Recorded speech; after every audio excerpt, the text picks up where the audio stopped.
Hey yo guys, Jam here, and in today's video, voted by you guys as always, I'm going to be converting up a super Deathwatch dude.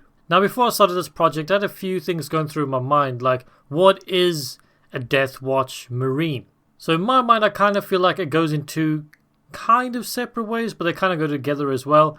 One side you can lean to a super overly tactical, black ops kind of dude, loads of pouches, silencers, all that kind of good stuff. And the other side is Deathwatch aren't too shy about using alien technology, like merging it with their own weapons and stuff like that. I mean, in the Deathwatch Kill Team box, you get a Xenophase sword, which is basically some sort of like Necron phase blade or something like that. And on top of that, I always love the image of like big, chunky, like Gravis armor or Terminator dudes with massive heavy bolters just absolutely mowing down aliens.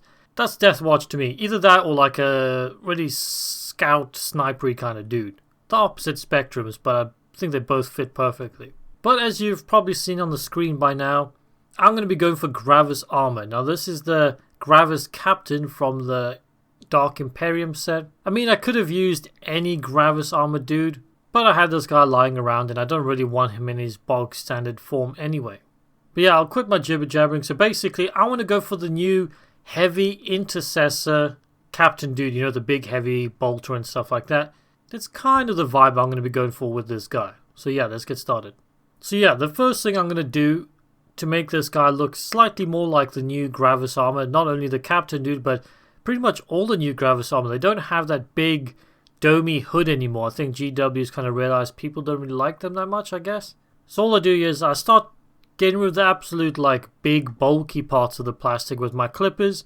Start getting into like the rough shape that I want. I'm keeping the shape of the like thicker part, if you know what I mean, where it's got that kind of peg coming up over the head. And then I just go in with my hobby knife and I start kind of slowly slicing away and filing down until I get the really nice neat shape that I wanted. Just be careful not to obviously cut too much into this because you want to keep it kind of even and the same on all ends. And yeah, this is a super simple thing to do, but I feel like it really changes up the look of the model. Especially when you can see more of the head inside there as well. Those little hood things really hide the face or helmet, whatever you want to use. The second super quick step is getting rid of the pegs on the arms, because we're not going to be using the arms that come with this model at all, so we don't need these. So just once again, clippers to get the bulk off. Go in there with your hobby knife to smooth it all out, make it a nice flat, flush surface. Try say that 10 times fast. Alright, so on to the juicy part of this conversion now. Like I said, I want to do the whole alien tech weapon combination kind of thing that you sometimes get with Deathwatch. So I'm going to be combining a standard kind of like bolt rifle with one of the standard Necron warrior weapons. So this gun is going to be as long and chunky as an actual heavy intercessor bolt gun kind of thing. But hopefully the little extra Xenotech will make it stand out a little bit. So the first thing you're going to have to do is get your clippers out and cut the top of the barrel off, the muzzle kind of section. Smooth it out as usual. Then we're going to do the kind of opposite thing to the Necron gun. Get your hobby knife out and cut off the kind of muzzly section of that. And then you should be left with this super smooth Necron muzzle thing that fits perfectly to the rifle, which we'll see in a second.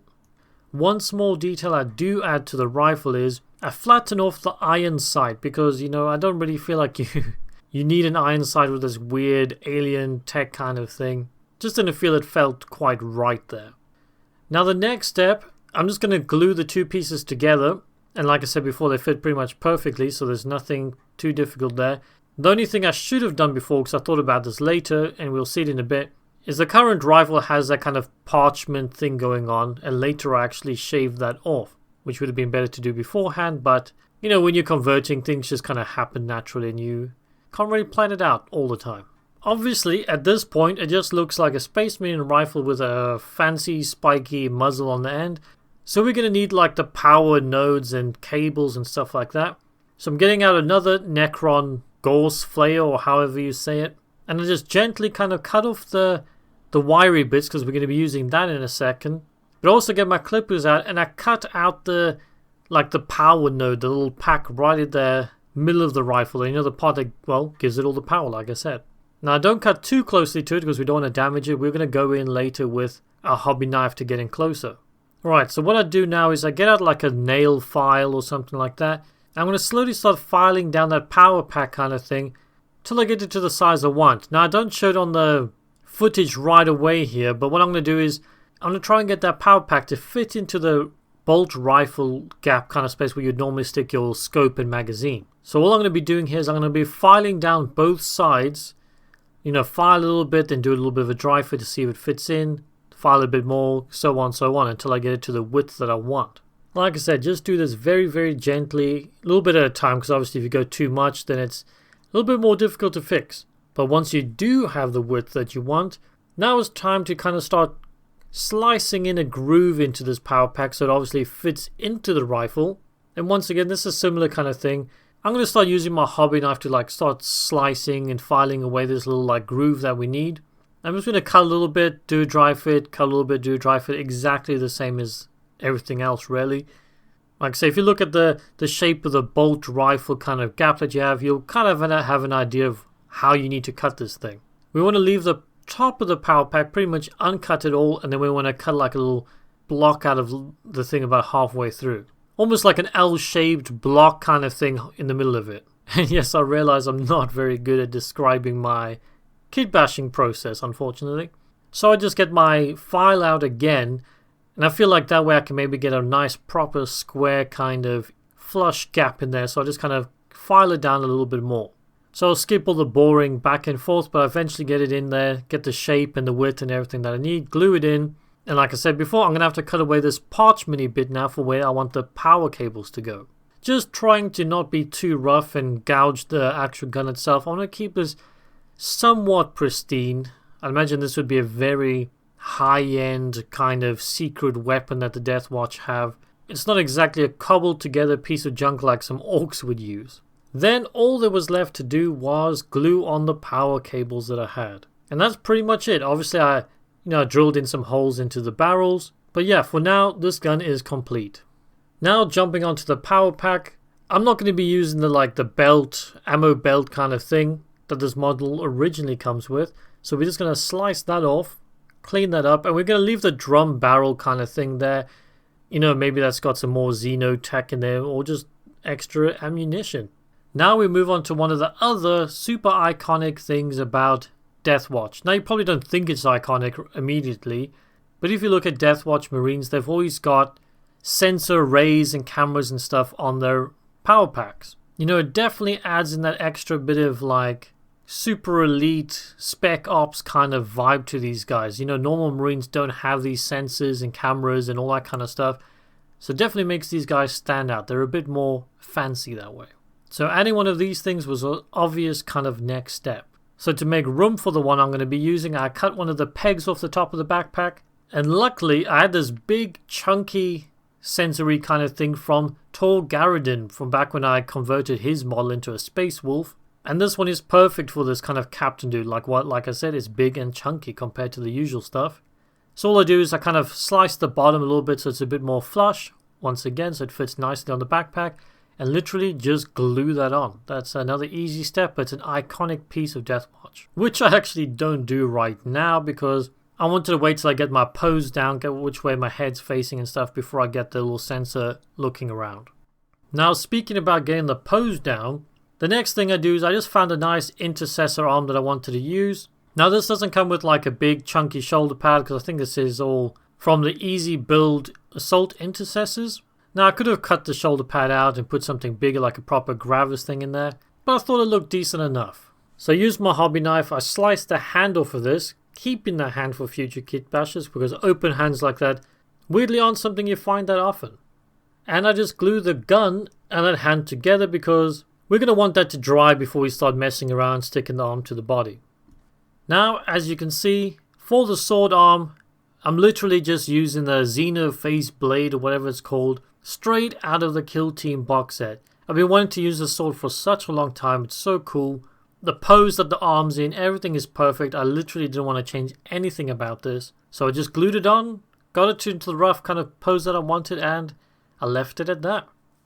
So as you can see, now that I got the sword on, before the plastic glue starts drying, I stuck the head in there. The head is from the Eradicators box set. I thought a nice kind of big chunky Gravis looking head, but you know, with the kind of like funky looking eye and all that kind of stuff, gives him that extra bit of like tech look.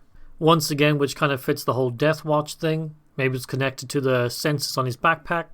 And I slap on the gun arm as well. Like I said, once all the plastic glue's kind of still drying, I can move all these parts around to get it into the pose that I wanted. And once I had all that dialed down, I slapped on that sensor array again. And I kind of almost just went for a straightforward kind of look. I didn't want him to kind of face in the same direction as the head or anything like that. So obviously the next step when it comes to Deathwatch, and now we're leaning more into like the accessory part of this kit bash, is, you know, the chest pouches and stuff like that. So I just stuck 2 of them on. I think one's from maybe the Reavers kit, another one's from the actual Kill Team set. And I thought, continuing the kind of theme of alien weaponry and stuff like this, I got this dagger from the Drakari Scourges, I think it is. And I just thought maybe I'll just chuck this dagger on his little chain waist belt kind of thing. Maybe it's a trophy, maybe it's a weapon he actually uses. Once again, maybe it's another badge of a campaign he's been part of before. And speaking about campaign badges, I've had this Genestealer Cult / Tyranid symbol lying around for ages, and I really wanted to use it somewhere. And I thought, you know, maybe this guy destroyed a Genestealer Cult or a Tyranid Hive, and he took this as, once again, another badge. But then I started thinking, you know, weaponry and like heads as trophies makes sense, but taking iconography like an army's logo and plastering on yourself, that seems like maybe a step too far. I actually put a poll out on my channel asking about this, and it seems that most of you agree that weapons, heads, all that kind of stuff for trophies is fine, but actual logos and iconography, not so much unless it's like really, really desecrated. So I end up removing this Tyranid icon kind of thing after the video, and I replace it with an Inquisition eye from the Sisters of Battle miniatures. I just sliced one off of there, but we'll see that later in the showcase. Now, because this guy's kind of riddled in xenotech and it's like super heretical, I like the idea of him kind of being plastered with purity seals. You know, he has to purify all this kind of stuff. So I had this triple backpack purity seal. I think it's from the Primaris Librarian kit. So I stuck that onto the back. I also glue on a big ass all-spec scanner from the Eradicator kit. Once again, you know, adding that whole super high technology, kitted out for every job kind of vibe. I had another purity seal to this kind of empty hip armor thing. I never know what they're called. Just wanted something there because it looked a little bit boring. And then I add 2 purity seals to the gun, because he already has one on the one side, and added 2 to the other side. Because like I said, this is super heretical Xeno nonsense, and you know, you got to purify the hell out of that. And the last final little detail I put on is a small little gadgety gauge thing. I have no idea what it actually is supposed to be, but I wanted more kind of tech kind of stuff on this dude, so I just glued that on into the back with a little belt section there. So yeah, with that, let's cut to the super duper fancy showcase for you guys, and I'll see you on the other side.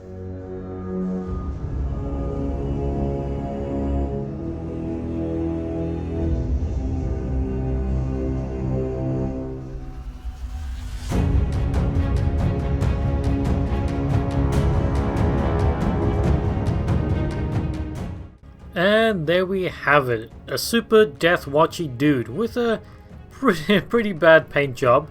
As some of you guys might already know from my post on my YouTube community page and my Discord channel, I've had a busy couple of weeks, you know, coming up to the birth of my son, and he's born now and stuff like that, so I haven't had much time to really paint this guy up, unfortunately, but I wanted to get at least the base coats and the washes down so he comes to life a little bit. But yeah, what do you guys think of this dude? I was going for a very like Necron influence kind of vibe, obviously from his sword and his gun. You know, maybe he's been part of a long Necron campaign and he's obviously learned how to use their weapons against them or something like that. So I thought that was a really interesting part, but I've left the logo shoulder pad clear on this guy because I wanted you to pick what chapter he's from. Now I was thinking maybe a salamander or something like that. I was going to paint his skin like a darker color and stuff like that, but I couldn't find the paint that I needed. I thought I had it, but apparently I don't. But yeah, I want you guys to let me know, what chapter do you think this Marine is from? You know, just the general aesthetic, the heretical kind of alien weaponry and stuff like that, which chapter would that suit? I mean, probably not many of them except for maybe like Iron Hands, Iron Warriors, something like that. But I kind of have a salamandery feel, like I said before, I'm not really sure. But anyway, I'm just jibber-jabbering at this point. I hope you enjoyed the video. If you did, press the like button, you know the drill by now. Subscribe if you haven't, because I release hobby content like this every single week. And if you want to go that step further to support the channel, I do have Patreon and a merch store. And speaking of Patreon, as usual, I'm going to give my shout outs here. So we've got Marshall's Miniatures, Irish Rock in 1987, Brother Loken, and Tic Tac Doe. As always, super appreciate that, guys. It's always really cool that people are willing to support the channel like that. And yeah, hopefully I'll be able to keep the video content cracking out for you guys over the next busy few weeks for me. But until the next video, guys, bye bye.